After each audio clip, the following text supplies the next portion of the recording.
I was 12 when my world turned upside down.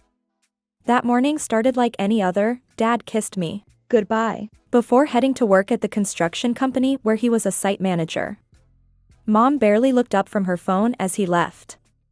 I remember thinking how strange it was that they used to be so different with each other. My name is Melanie, and that was the last time I saw my father alive. He collapsed at work that afternoon, a massive heart attack, they said.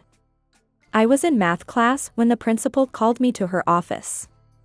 Mom was already there, her mascara perfectly intact despite the news she'd just received. Your father's gone, Melanie, she said, her voice steady. Too steady. I broke down crying, but Mom just sat there, patting my back mechanically. That evening, I overheard her on the phone with her friend Linda. I wasn't trying to eavesdrop, but Mom's voice carried through the thin walls of our suburban home. Actually, Linda, this might be for the best, she said, her voice low but clear. Being a widow is much more respectable than being divorced. Plus, I get to keep everything without the hassle of lawyers. She laughed, actually laughed. I know. I'll play the grieving widow at the funeral. I've already picked out the perfect black dress. I sat on the stairs, my hand pressed against my mouth to keep from screaming. Dad's sister, Aunt Sarah, was the only one who seemed to see through Mom's act at the funeral. While everyone else was offering condolences to my devastated mother, Aunt Sarah just stood there, shaking her head sadly. She knew. She'd always known how Mom treated Dad. It didn't take Mom long to heal from her loss. Within 3 months, she started having a man over for dinner. His name was Richard Thompson, and he had 2 kids from his previous marriage, Brandon, who was 11, and Emma, who was 10. Mom would cook elaborate meals when they visited, something she'd never done for Dad. Melanie, honey, Mom said one evening, her voice syrupy sweet. Richard and I have something to tell you. I knew what was coming. The way they sat together on the couch, holding hands, Mom beaming like a teenager, it was obvious. We're getting married, Mom announced. Isn't it wonderful? You'll have a new father and siblings. I forced a smile, but inside, my stomach was turning. That's great, Mom. Congratulations. Richard smiled at me, but it didn't reach his eyes. Brandon and Emma are so excited to have a new sister, he said, but I'd seen how his kids looked at me during their visits, like I was something stuck to the bottom of their expensive sneakers. That night, I called Aunt Sarah and cried for hours. She listened patiently, then said something I'll never forget. Sometimes, sweetie, the family you choose is more important than the family you're born into. Remember that. Brandon and Emma moved in the week after the honeymoon. They immediately claimed the best rooms in the house, including my playroom, which became Emma's art studio. When I tried to protest, Mom just said, "Don't be selfish, Melanie. We need to make them feel welcome." Mom transformed into a completely different person after marrying Richard. She'd spend hours helping Emma with her homework or watching Brandon's soccer practice, while I ate dinner alone in my room. The way she looked at Richard, it was like he hung the moon and stars just for her. I'd never seen her look at Dad that way. Brandon needs new cleats for soccer, she'd say, or Emma's taking art classes this summer. There was always money for what they needed. Meanwhile, I learned to stop asking for anything. Even basic things like new school supplies came with size and eye rolls, as if I was being unreasonable for needing pencils. They started taking trips together, nothing fancy, just weekend getaways to nearby cities or camping trips to state parks. But I was never invited. You'll just be bored, Mom would say, not even looking at me as she packed snacks for Brandon and Emma. Besides, someone needs to feed the cat. I'd end up at Aunt Sarah's house during these trips. Her small cottage became more of a home to me than our house ever was. She never had kids of her own, but she treated me like the daughter she never had. This isn't right, Melanie, she'd say, watching me unpack my overnight bag for what felt like the 100th time. A mother shouldn't play favorites like this. I shrugged, trying to act like it didn't hurt. At least I have you, Aunt Sarah. One evening, when I was 16, I decided to bring up college during dinner. I'd been researching schools, dreaming about studying business management. Mom, I said, carefully choosing my moment when everyone was in a good mood. I wanted to talk about college applications. Mom's fork clattered against her plate.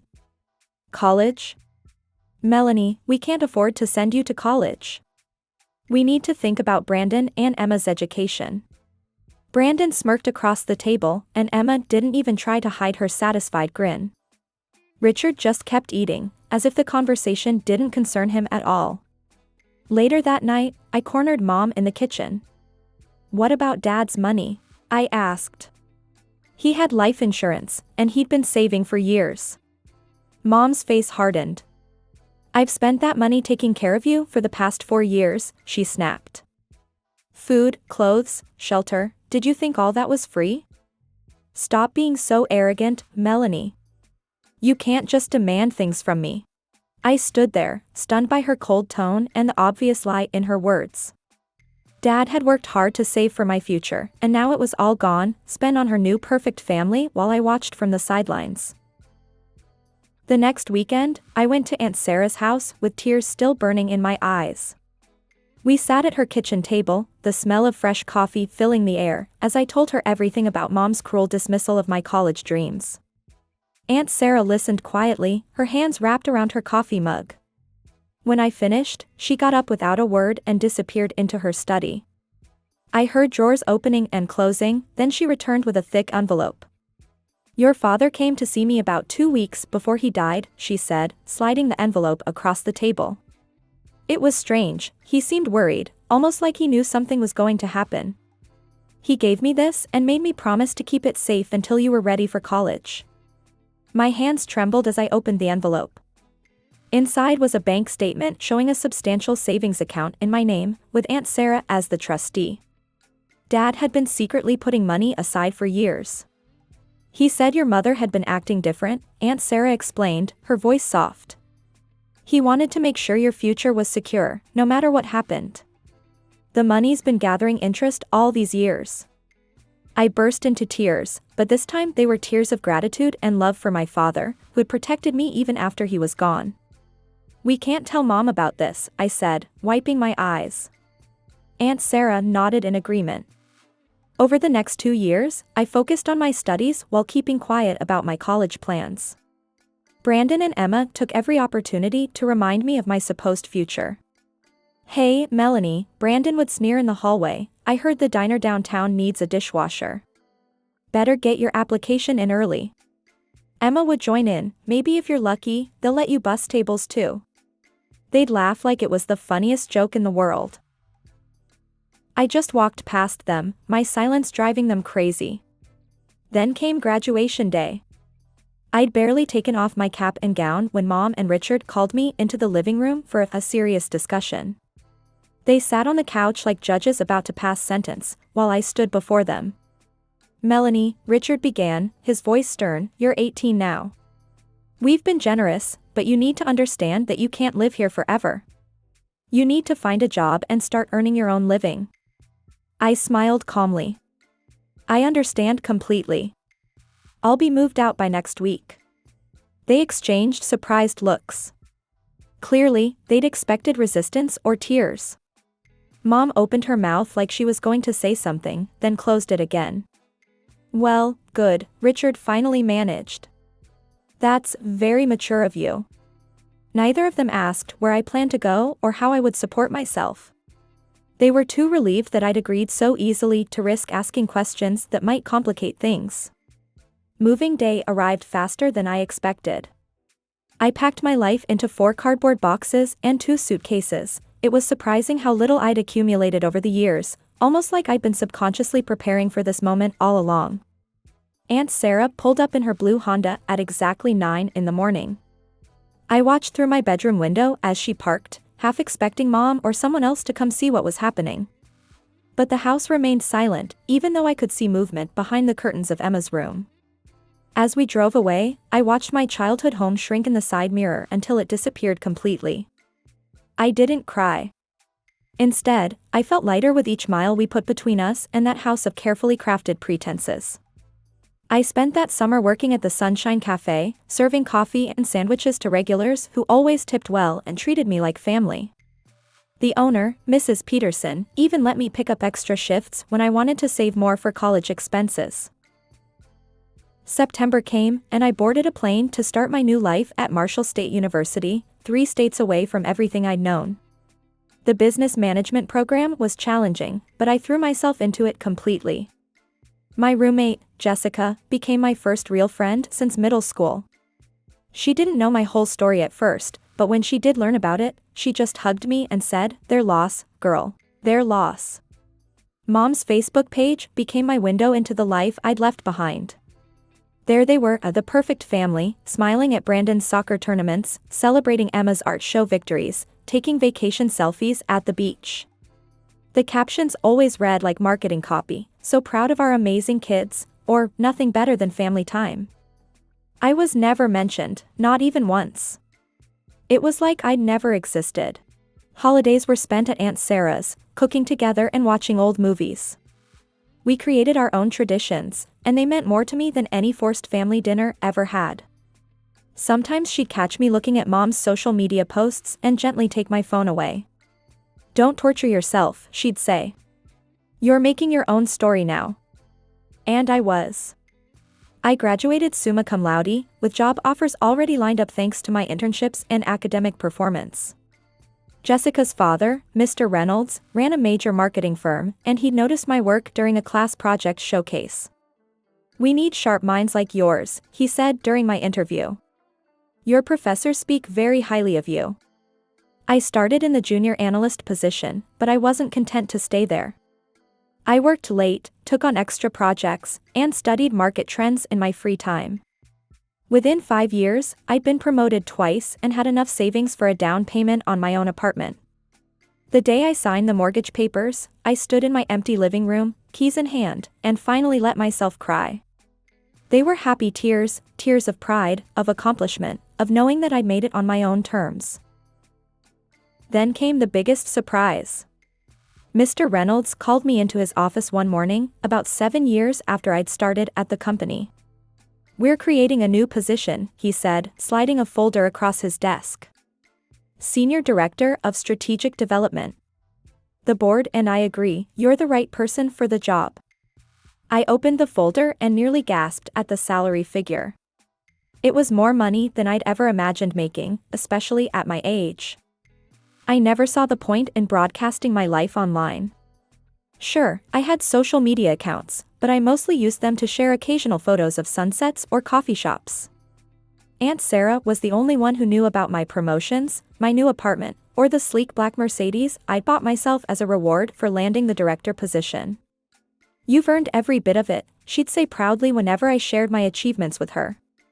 Meanwhile, Brandon and Emma's social media feeds were like endless highlight reels of mediocrity. Brandon would pose next to his used Hyundai Elantra with captions like "a living the dream," "blessed," "luxury life," while Emma shared photos of herself at the local mall, tagging designer brands she clearly couldn't afford. One post particularly made me laugh, Brandon standing next to his car at some local car show, writing, "When hard work pays off. Success, entrepreneur." I was reading this while sitting in my Mercedes AMG, worth more than his annual salary, but I didn't feel the need to prove anything to anyone. Then came the message that changed everything. It popped up on my Facebook one Tuesday morning.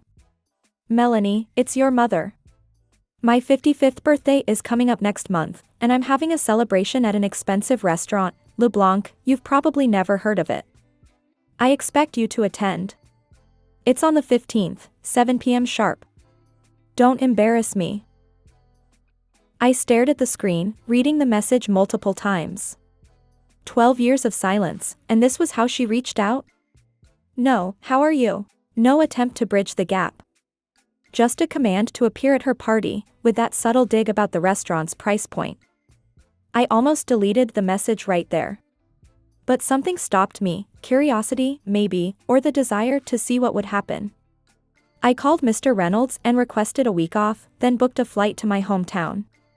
That evening, over tea in her cozy kitchen, Aunt Sarah asked the question I'd been pondering myself, "What are you planning to give her?" I smiled, pulling out my phone to show her the confirmation email. A luxury vacation package to the Maldives. 2 weeks at a 5-star resort, first-class flights included. Worth about $15,000. Aunt Sarah's eyes widened. Melanie, that's too much. She doesn't deserve it. Oh, I know she doesn't, I laughed, taking a sip of tea. But can you imagine her face when she realizes what she's been missing all these years? The daughter she threw away turned out to be more successful than she could have imagined. I want to see her reaction when she realizes just how wrong she was about me. You're a little bit evil, Aunt Sarah chuckled, shaking her head. I love it. The evening of Mom's birthday, I slipped on my Chanel dress, elegant in its simplicity, with a price tag that could have bought 10 of the flashy outfits I spotted later that night. I deliberately took a taxi to the restaurant, amused by how this would play into their assumptions about my life. Le Blanc turned out to be exactly what I expected, the kind of place that impressed people who'd never eaten at a truly high-end restaurant. The kind of place that served frozen seafood but put gold leaf on the desserts. I'd had business dinners at places that made this look like a diner. The hostess led me to a private room where the party was already in full swing. Mom sat at the head of the table, wearing a sequin dress that sparkled under the chandelier. Richard was beside her, and Brandon and Emma flanked them like royal heirs. The rest of the seats were filled with relatives I hadn't seen in over a decade, Aunt Linda, who used to pinch my cheeks too hard, Cousin Rachel, who always bragged about her kids, and various other faces from my past. Mom's eyes barely flickered over me before her lip curled slightly. Oh, Melanie. You came. You could have dressed up a bit more for the occasion. I took my seat at the far end of the table, watching the show unfold. Aunt Linda gave Mom a scented candle set. It's from that nice shop at the mall, she explained proudly. Mom cooed over it like it was diamonds. Cousin Rachel presented a gift card to a local spa. For a day of pampering, she announced. More excited squeals from Mom. The gifts continued, a cookbook, a decorative vase, a basket of bath products. Mom treated each one like a precious treasure, making sure to emphasize how thoughtful and perfect each gift was. Then came Brandon and Emma's moment. They stood up together, grinning like they'd just won the lottery. Mom, Brandon said, and it still felt wrong hearing him call her that, Emma and I pooled our money to get you something special. Emma pulled out her phone and showed a photo. It's a 65-inch smart TV. We already had it delivered and mounted in your living room. Mom burst into tears, pulling them both into a tight hug. My wonderful, generous children. I can't believe you did this. You must have saved for months. Finally, all eyes turned to me. I reached into my purse and pulled out a small, elegantly wrapped box. Mom's expression darkened immediately. What's this supposed to be? Open it and see, I suggested quietly. But she didn't. Instead, her face turned red with anger. This is exactly what I expected from you, she spat. You show up here in that plain dress, probably the only nice thing you own. You take a taxi because you can't afford a car. And now you give me this tiny box? What could possibly be in here that's worth giving? A gift card to McDonald's? She threw the box back at me. It skidded across the table, leaving a scratch in the cheap veneer. Brandon and Emma snickered behind their hands. Some guests looked uncomfortable, others seemed to be enjoying the drama. Richard just kept eating his dessert as if nothing was happening. I picked up the box calmly, brushing off the tablecloth crumbs that had stuck to its elegant wrapping. The room had gone quiet, waiting to see what I would do next. You know what's funny, Mom? I said, my voice steady. In this little box is a receipt for a 2-week luxury vacation to the Maldives. First-class flights, 5-star resort, everything included. Worth $15,000. The color drained from her face. Emma dropped her fork with a clatter. That's impossible, Mom stammered. You couldn't afford something like that. You're obviously lying. I couldn't help but laugh. You'd know whether I could afford it or not if you'd shown any interest in my life these past 12 years. But let me catch you up, I'm a senior director at Reynolds Marketing Group. I own my apartment in the city. And that taxi you mocked? I took it because I didn't want to leave my Mercedes parked in this neighborhood. Brandon's mouth hung open. Emma had stopped giggling. But since you're so convinced I'm a loser, I continued, tucking the box back into my purse, and you clearly don't want anything from me, I won't spoil your birthday any further. Enjoy your TV, I hear the resolution is almost as good as the one in my home theater. I walked out with my head high, the click of my heels echoing in the sudden silence. The maitre d' called a taxi, and I headed straight to Aunt Sarah's house. She was waiting up for me, 2 cups of tea already steaming on the coffee table. I told her everything that had happened. Some people never change, she sighed, shaking her head. Your mother's always been more interested in appearances than reality. We were still talking when my phone started ringing. An unknown number, but I knew who it was. Melanie, sweetheart, Mom's voice dripped with honey, I do not know where she got my number. I've been thinking about what happened. Have you? I replied coolly. Yes, and I realize now that I may have been hasty. If you're still willing to give me that gift, I'd love to accept it. We could use this as a fresh start. I want to be part of your life again. We're family. No, I said, finally understanding something. We're not family. We're just people who share DNA. And you didn't want to restore our relationship, you just want that vacation package. I hung up. My phone wouldn't stop buzzing after I left town. Mom called from different numbers, her cell, the house phone, even Richard's phone. When she realized I wouldn't pick up, the messages started flooding in. Melanie, please call me back. We need to talk about this. I've been thinking about what you said about your job. Maybe you could help Brandon get started in marketing? He's very creative. Emma's been saying she'd love to intern at a big company like yours. It would look so good on her college applications. The house needs some repairs, and since you're doing so well. Each message was more transparent than the last. No apologies, no acknowledgement of the past, just an endless stream of requests and hints about my money. It was like watching a desperate gambler trying to win back losses, except what Mom had lost wasn't money, it was her relationship with her daughter. I read each message with a strange detachment, like I was studying a case study for work. The tactics were almost impressive in their variety. Guilt, I'm your mother, how can you ignore me? Flattery, you've become such a successful woman. Manipulation, family should help family, and even threats, I'll tell everyone how you abandoned your mother. Your mother's been calling me nonstop, Aunt Sarah told me over the phone a week after I'd returned home. She showed up at my house today, if you can believe it. Demanded I give her your address. What did you tell her? I asked, though I already knew the answer. I told her to get off my property before I called the police, Aunt Sarah chuckled. You should have seen her face. She kept saying she had a right to know where her daughter lives. I reminded her that she gave up that right years ago.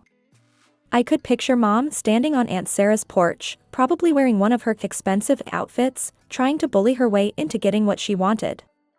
It was the same pattern I'd watched my whole life, but now I could see it clearly for what it was. She didn't take it well, Aunt Sarah continued. Started ranting about how ungrateful we both were, how she'd sacrificed everything for you. The neighbors probably heard everything. When she finally realized I wasn't going to give in, she stormed off to her car. But Melanie, be careful. She seemed desperate. I already blocked her on everything, I assured Aunt Sarah. Social media, phone, email, everything. And security at my office knows not to let her in if she shows up. After we hung up, I walked through my apartment, looking at everything I'd built for myself. The modern furniture I'd chosen, the art on the walls, the view of the city from my windows, all of it earned through my own hard work. I thought about Mom's messages, about her sudden interest in my life now that she knew I had money. In the end, it was almost funny. She'd thrown away a relationship with her daughter for the appearance of a perfect family, and now she was desperate to get back into my life for the appearance of success. But she taught me one valuable lesson: family isn't about legal documents. It's about love, support, and being there for each other through good times and bad. I had that with Aunt Sarah. The next morning, I called the travel agency and changed the name on the Maldives vacation package to Sarah Carter. When I told my aunt, she tried to refuse, but I insisted. "You deserve this more than she ever did," I said. "You've been more of a mother to me than she ever was." Aunt Sarah hugged me tight, and for the first time in years, I felt like I was exactly where I belonged.